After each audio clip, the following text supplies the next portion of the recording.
నమస్తే, welcome to 929 TV. నేను Priyanka. బులెటిన్ల details చూద్దాం.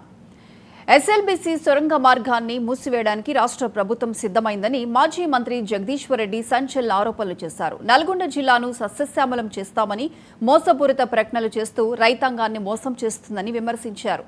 కేఆర్ఎంబీ విషయంలోనూ రాష్ట్ర ప్రభుత్వం చంద్రబాబుకు అనుకూలంగా వ్యవహరిస్తుందంటున్న జగదీష్ రెడ్డితో మా ప్రతినిధి రామకృష్ణ ఫేస్ టు ఫేస్.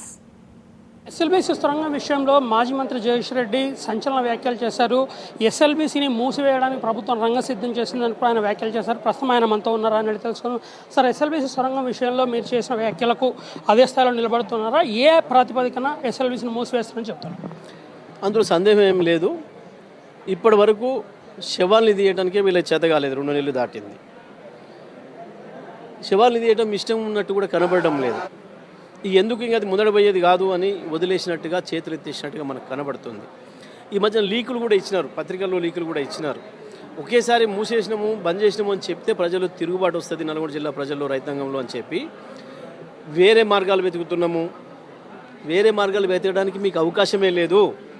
ఆనాడు రాష్ట్రంలో కేంద్రంలో 2 చోట్ల మీ ప్రభుత్వాలే ఉన్ననాడు కూడా మీరు అనుమతులు తేలేకపోయినరు. కేవలం 4 పులులు భయపడిపోతాయని ఒక వంకబెట్టి లక్షలాది మంది రైతాంగాన్ని నాశనం చేసే పద్ధతుల్లో మీరు ఈ దొంగ టెక్నాలజీని, టీబీఎం టెక్నాలజీని ఆనాడే ఒప్పుకున్నారు. వాళ్ళు ఇతర పద్ధతులు అనుమతించకపోవడం వల్ల ఇవాళ మీరు అనుమతులు తెస్తారనే మాట అబద్ధం. మీరు ఇంకొక వైపు నుంచి వెళ్ళి పొక్కదోడి నీళ్ళు ఇస్తారనే మాట అబద్ధం. ఇది చాలా స్పష్టంగా కనబడుతుంది. కాంగ్రెస్ పార్టీ విధానానికి ఇది నిదర్శనం. కాంగ్రెస్ పార్టీ చేతగానితనానికి నిదర్శనం. 5 శవాలనే బయటికి తీయలేని వాళ్ళు, 5-6 శవాలనే తీయలేని వాళ్ళు ఇక అంత పెద్ద కాలం మీద తొమ్ముతాము అని అంటే ఉత్త ప్రగల్భాలు, ఉత్త కోతలు తప్ప ఇంకొకటి కాదు. ఇది స్పష్టంగా మనకు కనబడుతుంది. సో 10 ఏళ్ల కాలంలో బీఆర్ఎస్ ఎటువంటి నిధులు కూడా కేటాయించలేదు. తమ ప్రభుత్వం వచ్చిన తర్వాత నిధులు కేటాయించి వర్క్ అనేది ముందుకు తీసుకురావడం జరిగింది. దీని మీద బీఆర్ఎస్ పార్టీ అసలు చిత్తశుద్ధి లేకుండా ప్రవర్తించడం కూడా ఆరోపిస్తున్నారు. ఈ చెత్త మాటలనే విషయం మనకు తెలుసు. ఎందుకనంటే వీళ్ళనే పిలిచి మీటింగ్ పెట్టి శాసనసభలోనే జానారెడ్డి గారు, ఉత్తమ్ కుమార్ రెడ్డి గారు, వెంకరెడ్డి గారు అందరిని పిలిచి మీటింగ్ పెట్టి మీరు పెట్టిపోయిన ఈ దరిద్రపు టెక్నాలజీతో అది ముందుకు పోవడం లేదు, ఆనాటి ఎస్ఆర్ రేట్ల మీద వాడు చేయలేకపోతున్నా అంటున్నాడు, ఏం చేద్దాము అని చెప్పి అడిగి స్వయంగా ముఖ్యమంత్రి గారు, నేను మంత్రిగా ఉన్న జిల్లా మంత్రిగా పిలిచి మా అందరి సమక్షంలోనే మాట్లాడి 100 కోట్లు అడ్వాన్స్ ఇప్పించి మళ్ళీ పనులు ముందుకు తీసుకుపోమని చెప్పి నీళ్లు బాగా వస్తున్నాయి, నీళ్లు తోడకుండా ముందుకు పోయేటట్టు లేదు అని చెప్పి వాడు చెప్తే, నీళ్ళకు సంబంధించి కరెంటు బిల్లు కట్టలేక వాడు కరెంటు కనెక్షన్ అయితే కూడా నేనే 50 సార్లు ఇన్వాల్వ్ అయ్యి కరెంటు కనెక్షన్ ఇప్పించి నీళ్లు తోడడానికి అవకాశం ఇచ్చిన వాడిని కంపెనీ వాడిని అడిగినా ఇవాళ అది చెప్తాడు స్పష్టంగా. మా ప్రయత్నం మేము చేసినాం. కానీ ఇది ఇటువంటిదే అనే విషయాన్ని కూడా కేసీఆర్ గారు ఆనాడే సభలో చెప్పిండ్రు. అదొక విచిత్రమైన టెక్నాలజీ, ఒక మహమ్మారి టెక్నాలజీని తెచ్చిపెట్టిర్రు. ప్రపంచంలో ఎవరిని వాడని టెక్నాలజీని ఒక తెలంగాణ మీద రుద్దిండ్రు. ఇది కొసెళ్తుందా ఎలదా అనే విషయం కూడా మాకు అనుమానంగానే ఉంది అనే విషయం. ఎందుకంటే ప్రపంచంలో ఎవడు వాడలే, మొట్టమొదటిసారి ఇక్కడికే తీసుకొచ్చి పెట్టారు. అది కూడా కేవలం తెలంగాణ మీద. ఆంధ్ర వైపు పోయేదానికైతేనేమో టన్నల్స్ తోమటానికి మాన్యువల్గా పెట్టినారు. తెలంగాణకు నీళ్ళు ఇచ్చే ఉద్దేశం లేకనే ఆనాడు సమైక్య ఆంధ్రప్రదేశ్ నాయకులు ఈ కుట్రతో పెట్టినరు. వీళ్ళంతా ఆనాడు వాళ్ళ బూట్లు నాకు కూడా తిరిగినరు, వాళ్ళ మోచేతి నీళ్ళు తాగడానికి తిరిగిన ప్రయత్నం చేసిండ్రు. బీఫామ్ల కొరకు, మంత్రి పదవుల కొరకు పైరవీలు చేసుకొని వాళ్ళకు లొంగిపోయి బతికిరు తప్ప ఈ టెక్నాలజీ మాకు వద్దు అని చెప్పి ఆనాడే కొట్లాడలేదు. కేంద్రంలో, రాష్ట్రంలో 2 చోట్ల అధికారంలో ఉండి కూడా ఏనాడు ఒక్కరోజు కూడా ప్రయత్నం చేయలేదు. ఇది చాలా స్పష్టంగా కాంగ్రెస్ పార్టీ ద్రోహమే తప్ప నల్గొండ జిల్లాకి ఇది ఇంకోటి కాదు.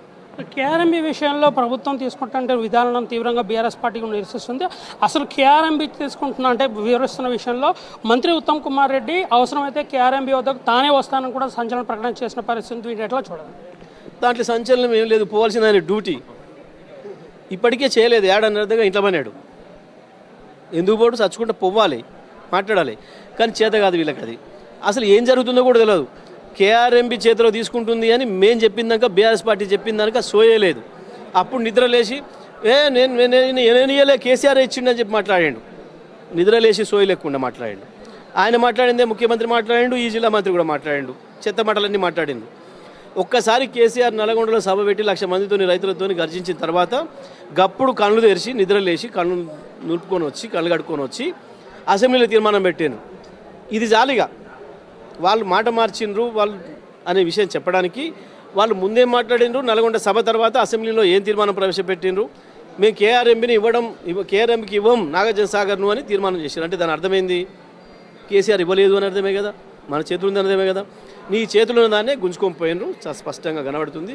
మీ చేతగంతనం, మీ రండతనం, చంద్రబాబు నాయుడుకు మీరు లొంగిపోయిన తనం కనబడుతుంది. కేవలం పదవుల్ని కాపాడుకోవడం కొరకు చంద్రబాబు నాయుడు అవసరం ఏర్పడుతుంది వీళ్ళకు. ఎందుకంటే చంద్రబాబు నాయుడు కాంగ్రెస్లో మేనేజ్ చేయగలడు, మోడీని మేనేజ్ చేయగలడు, రెండు వైపులు చేయగలడు. కాబట్టి ఆయన ఆశీర్వాదాల కొరకు తిరుగుతున్నారు వీళ్ళు. వీళ్ళ పదవుల కొరకు ఆశీర్వాదం కొరకు తిరుగుతున్నారు. మనం నీళ్ళను మాత్రం ఆంధ్రకు అప్పచెప్తున్నారు. అందులో ఏం సందేహం ఏం లేదు. సో ఫైనల్గా చెప్పండి సార్, ప్రధానంగా నిన్న జరిగినటువంటి ధాన్యం కొనుగోలుకు సంబంధించి రైతుల మీద దాడి జరిగింది. దీన్ని బీఆర్ఎస్ పార్టీ ఎలా తీసుకుంటుంది? అవసరమైతే భవిష్యత్తులో రైతాంగాన్ని కీలకంగా అండగా ఉండదు. తప్పకుండా గత సంవత్సరాల కాలంగా రైతాంగం తరఫున కొట్లాడుతుంది బీఆర్ఎస్ పార్టీ. ప్రతిపక్షంగా మాకు ప్రజలు ఏదైతే అవకాశం ఇచ్చిండ్రో, మాకు ఏ బాధ్యత అయితే ఇచ్చిండ్రో ఆ బాధ్యతను పూర్తి స్థాయిలో మేము నెరవేరుస్తూ ఉన్నాం. దురదృష్టం ఏంటంటే కేసీఆర్ ఏదైతే కలగన్నాడో రైతును రాజు చేయాలి, రైతే రాజ్యం నడపాలి, కేసీఆర్ ఆనాడు ఉద్యమ సందర్భంలోనే రైతులు ఆత్మహత్యలు జరుగుతున్న సందర్భంలోనే చెప్పిండు అనేక సార్లు. మీరు ధైర్యంగా ఉండండి, బ్రతికుండండి, తెలంగాణ తెచ్చిన తర్వాత మీ బ్రతుకుల్లో మార్పు వస్తుంది. పురుగుల మందు తినడం కాదు, రైతు పెరుగన్నం తిని ఇంటి ముందర పడుకునే రోజు తెస్తా అని చెప్పి 10 ఏళ్లలో అద్భుతమైన విప్లవాత్మకమైన మార్పులు తీసుకొచ్చి రైతు బంధు, రుణమాఫీ, రైతు బీమా లాంటి పథకాలు తీసుకొచ్చి రైతాంగానికి చేయూతనిచ్చి తను చెప్పిన పద్ధతుల్లో వ్యవసాయాన్ని మార్చిండ్రు. భారతదేశం మొత్తానికి తెలంగాణ రైతాంగం ఒక ఊరటనిచ్చే పద్ధతుల్లో మంచి వాతావరణంలో రైతాంగానికి సేవ చేసిండ్రు. పండిన పంట ప్రతి ధాన్యం గింజను ఏ సమయానికి ఏ రోజుకి ఆ రోజు కొన్నాం, ఆ రకంగానే డబ్బులు కూడా చెల్లించినాం. కానీ దురదృష్టవశాత్తు ఏడాది కాలంలోనే రైతు పరిస్థితి తారుమారైంది. రైతు మద్దతు ధర ఇవ్వమని అడిగినందుకు గుండాలతోని దాడి చేయించే పరిస్థితి వచ్చింది. ఇది కేవలం ఈ జిల్లాకు సంబంధించిన 2 మంత్రులదే బాధ్యత. వీళ్ళు బ్రోకర్ల దగ్గర, మిల్లర్ల దగ్గర కమిషన్లు తీసుకొని, డబ్బులు తీసుకొని రైతాంగాన్ని కషాయుడికి గొర్రెనప్పచెప్పిన పద్ధతిలో అప్పచెప్పినరు. కొనుగోలు కేంద్రాలు ప్రారంభం చేయలేదు. దానితో రైతుకు ఒత్తిడైంది. రైతుకు నిల్వ చేసుకునే స్థితి లేదు. ఇప్పుడు ఇవాళ వచ్చిన పంట వచ్చినట్టు ప్రత్యక్షంగా చక్కగా మార్కెట్లోకి పోవడం, మిల్లర్లకు పోవడం తప్ప ఇంకో గతి లేదు రైతుకు. అది తెలిసే ఇద్దరు కలిసి కుట్రతోని రైతాంగాన్ని తీసుకుపోయి బలిపెట్టిన అక్కడ ఇవాళ మద్దతు ధర ఇవ్వమని అడిగినందుకు రైతు మీద గుండాలు దాడి చేసే పరిస్థితి వచ్చింది. ఇది ఈ జిల్లా మంత్రి ప్రారంభంలోనే రైతు బంధు ఏది మాకు అని అడిగినందుకు చెప్పుతాం కొడతానన్నాడు. ఇవాళ నిజంగానే కొట్టించిండు. పూర్తిగా ఇది దీని బాధ్యత నల్లగొండ జిల్లా మంత్రిది, సివిల్ సప్లైస్ మంత్రిది.